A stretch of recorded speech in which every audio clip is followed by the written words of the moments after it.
Quem não quer ter o ano de 2022 com as contas em dias? Ter uma estratégia. Criar hábitos que façam com que você não fique no vermelho. Você se lembra das promessas que fez na última virada do ano? Aquela quando o calendário está prestes a virar? Pois bem, é comum as pessoas tomarem decisões positivas em relação ao dinheiro. Mas para que isso saia do papel, é importante o planejamento financeiro. A pesquisa da Confederação Nacional do Comércio de Bens, Serviços e Turismo aponta que o percentual de brasileiros com dívidas atingiu um patamar de 66,5% em janeiro de 2021, um aumento de 0,2% em relação ao mês anterior e de 1,2% na comparação com janeiro de 2020. Carla Oliveira, que trabalha no ramo da contabilidade, dá dicas de como começar o ano sem dívidas.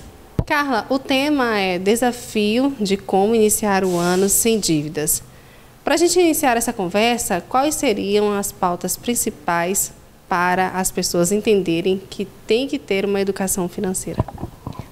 Então, é um tema que todo ano ele se repete, né? As pessoas acabam que todo ano fazendo promessas que vão se organizar, que o ano seguinte vai ser diferente. Então, na minha opinião, né, como eu educo os meus clientes, os meus amigos, o primeiro passo é a reflexão, né? É você pensar em algumas perguntas para você mesmo, né? O que eu gastei com moradia, educação, o que eu gastei com gastos, despesas alimentícias do ano anterior? Primeira pergunta. Segunda pergunta, o que foi desperdício? O que eu poderia não ter gastado no ano anterior? Aí a pessoa vai pensar, o que eu gastei com coisas que não vão me levar a lugar nenhum, tipo diversões aleatórias, que não foram tão legais depois? Então, são reflexões que vai te trazer uma clareza para o teu objetivo principal, que é mudar essa situação de dívidas.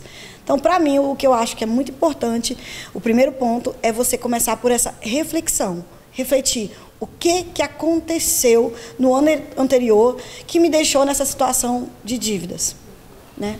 E depois disso, qual seria o próximo passo, né? Existe um percentual exato de quanto eu devo gastar em cada área da vida da pessoa?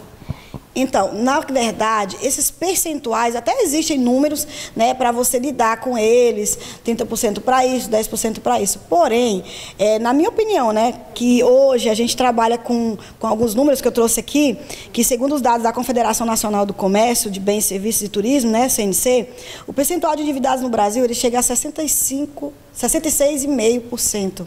Então, é um número de endividados muito alto, né, para se pensar o que fazer da agora para frente para sair desse número. Então, quando a gente se depara com esse número, a gente vê que muita gente está desorganizada no que deve gastar, certo?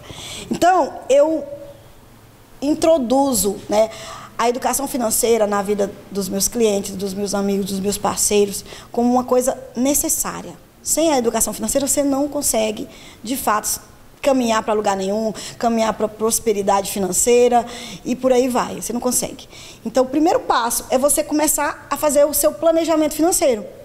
Muita gente fala, Carla, mas um planejamento financeiro é uma coisa muito complexa, que eu vou ter que procurar um profissional. Não.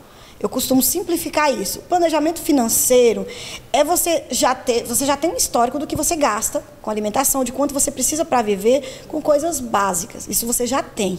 Então, o que você vai fazer primeiro? Você vai começar a organizar isso de alguma forma, que a gente chama de acompanhar os seus gastos, né? Acompanha os seus gastos como? Você vai anotar tudo. Tem pessoas que eu oriento que um caderninho é muito mais fácil. Tudo que gastou, você vai lá e anota. Tem pessoas que eu falo, não, se você acha o teu celular mais funcional, faz um bloco de notas com gastos do mês, da semana, do dia, e começa a anotar isso.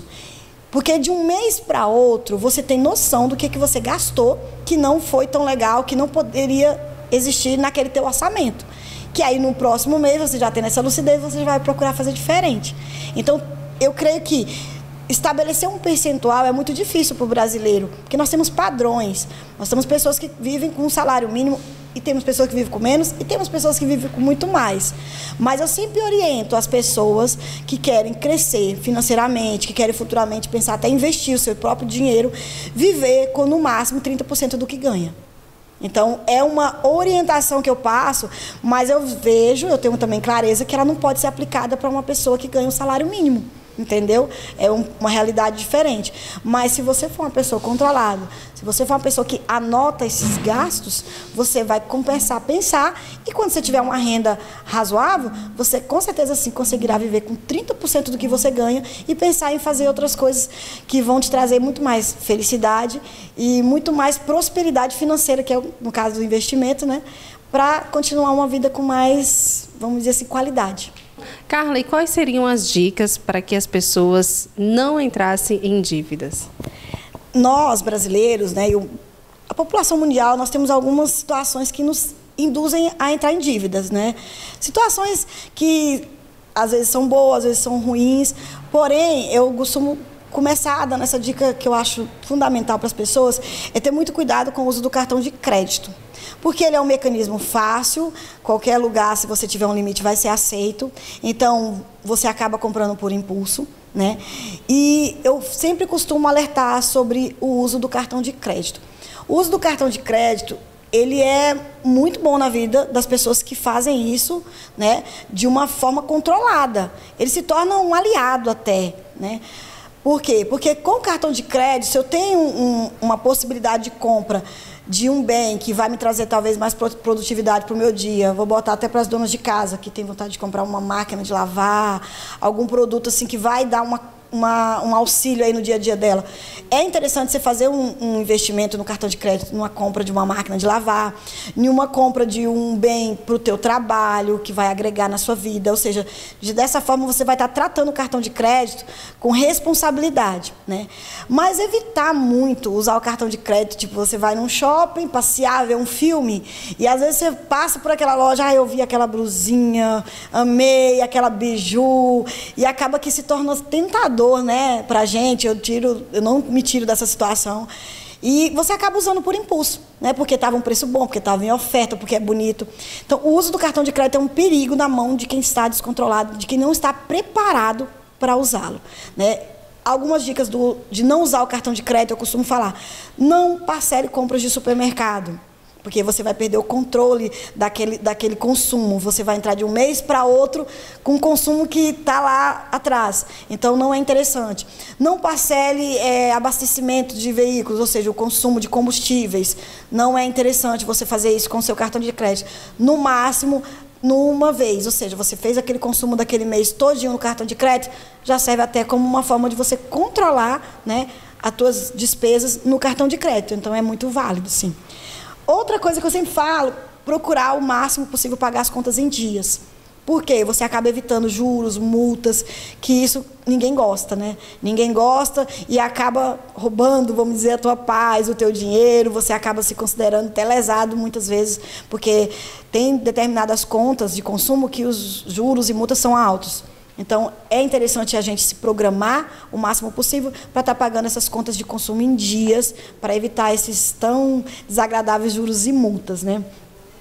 E pedir desconto, né? Eu acho muito válido, né? Nós estamos no mercado consumindo o tempo todo. Se for possível, peça desconto. É muito interessante para a nossa vida financeira a gente adquirir um desconto de qualquer valor que seja, né? E, inclusive, a gente sabe que, infelizmente, no comércio tem umas situações que, se você chega, pergunta o preço e compra, você vai comprar por um valor X. Se você dá aquela choradinha que o brasileiro gosta, se você pedir aquele descontinho, aquela quebrinha no preço, a gente consegue e acaba economizando no bolso. Então, são algumas dicas que eu acho bem bacana. Outra dica, né, que eu acho, assim, muito bacana das pessoas refletirem sobre ela, né, é sobre a questão de hábitos de consumo mais conscientes, certo? A gente acaba que o consumismo do dia a dia, pela internet, a gente está sempre com promoções na nossa cara. Se você olha um produto, daí meses e meses aquele produto vai estar aparecendo para você através de propagandas e tal. Então fica muito difícil, às vezes, você consumir consciente. Mas só que nós temos que fazer por nós. Nós não podemos pensar assim, o que é bom para aquela empresa? Ela tem que fazer o comercial dela, ela quer vender, mas o nosso consumo tem que ser o mais consciente possível, né? Porque senão a gente acaba quebrando barreiras, entrando em dívidas desnecessárias. Por quê? Porque não resistiu à tentação de uma boa propaganda, de um bom marketing, né? Que existe muito. E eu costumo falar para as pessoas assim, internamente a gente pode ter as nossas conversinhas na hora de consumir também, né? E tem 3 perguntinhas que eu acho chave, né, para você fazer para você mesmo e evitar um consumo desnecessário, né, que acaba te trazendo uma distância maior desses hábitos de consumir coisas que você não precisa. Eu costumo dizer que as pessoas têm que fechar os olhos ou se manter numa situação de reflexão diante daquele produto que ele tanto está desejando e fazer as 3 perguntas seguintes. Eu quero? Aí você para e pensa. Eu posso? Pensa de novo. Eu preciso desse produto, desse serviço, talvez também? Então, eu sempre falo, se uma das 3 respostas for não, você não vai comprar. Tá? Se você dizer sim para as 3, você vai lá e compra. Se você dizer não para pelo menos uma, se afasta dela, que aí você vai se arrepender depois e vai entrar nas dívidas, desnecessariamente. Tudo na vida a gente sabe que tem uma certa dor para que aconteça, né? Eu costumo falar que tudo que não é costumeiro você fazer, quando você vai se readaptar, dói, é difícil. Quantas pessoas aqui que estão nos assistindo, que eu imagino que foram numa academia alguma vez ou outra, ou que estão na academia, que sabem que os primeiros dias são os mais terríveis, né? Você vai estar se adaptando, fazendo uma coisa que você não fazia com o teu corpo, então você vai sentir dor, você vai sofrer. Mas faz parte do processo. A educação financeira não é diferente. A educação financeira você vai partir de um princípio de mudança total, né? De mentalidade, ou seja, você não vai gastar sem necessidade, você vai se segurar em situações que você pensava, nossa, antes eu gastava e eu ia nesse evento e era tão bom, mas me levou na situação que eu estou hoje. Então, eu costumo dizer o seguinte, não adianta você querer ter uma mudança sem mudar os seus hábitos, os seus comportamentos e, principalmente, antes de tudo, a sua mentalidade. Os hábitos que eu tenho hoje, até hoje, me trouxeram na situação que eu estou hoje, isso é claro. Então, se eu quero mudar a minha vida, eu quero ter uma vida de abundância, uma vida de prosperidade, eu quero ser uma pessoa mais feliz em alguns pontos, eu tenho que mudar os meus hábitos, eu tenho que fazer coisas diferentes. Isso não tem como ser feito sem acontecer. E a gente costuma levantar a mão e falar assim, quem quer mudança? Todo mundo, eu. Quem quer mudar? Aí as pessoas já partem por uma situação mais retraída. Por quê? Porque mudar é doloroso, é sofrido, mas o que eu posso dizer para as pessoas que estão nos vendo, que estão nos assistindo, é que é muito válido. A nossa vida, ela não atinge um nível diferente sem mudança. Então, é muito importante a gente acreditar que nós vamos conseguir e fazer essa mudança sem olhar para trás. Sem olhar para trás, eu falo assim, sem pensar em retroceder. Porque quando você coloca seu nível de pensamento, seu nível de mentalidade numa coisa maior, num desejo maior, num sonho maior, com certeza você consegue mudar.